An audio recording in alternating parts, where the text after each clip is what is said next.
আসসালামু আলাইকুম।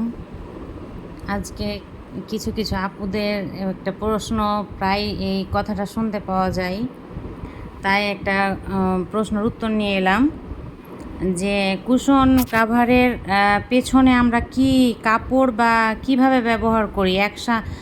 মানে পেছনে কাপড় থাকে না ভিতরেও কাপড় থাকে, এই প্রশ্নটা প্রায় আপুরাই করে অর্ডারের সময়।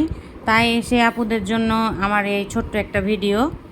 এই যে আমরা নিচে কাপড় ব্যবহার করি ব্যাক পার্টে, সো এর পেছনেও কাপড় থাকে, কারণ এই জিনিসটা এ ওপরে ওপরে এই কুশি কাটার কাজের নিচেও আমরা কাপড় ইউজ করি। এই যে, তো আমি সবার কথা বলবো না, আমি আমার কথা বলবো। কিন্তু আমি অনেক আপুকেই দেখেছি যেন এ ওপরের শুধু ব্যাক পার্টের কাপড়টা ইউজ করে, এর নিচের কাপড়টা ইউজ করে না। আমি সব কুশন কাভারেই এটা ইউজ করি। এভাবে আমি কাপড় সেট করে থাকি সবগুলোই সবগুলোই সেম প্রসেসে আমার কাজ করা। এই যে কাপড় আমি সেম প্রসেসেই লাগাই। প্রতিটা কুশন কাভারেই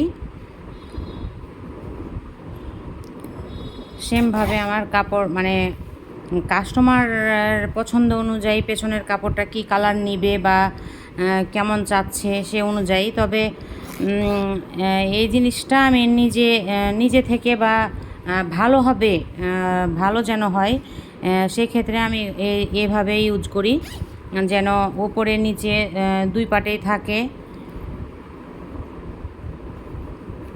কুশি কাটার কাজটার ওপরে যেন একটু কম পড়ে, কাজটা যেন ভালো থাকে, ভালো লাগে দেখে, ওজন্যে সেজন্য আমি এভাবেই কাপড় লাগিয়ে থাকি। আশা করি সব আপুরাই বুঝতে পেরেছেন, আর দেখানোর কিছু নাই। আমি সবগুলোতেই এভাবেই ব্যবহার করি কাপড়টা। আসসালামু আলাইকুম।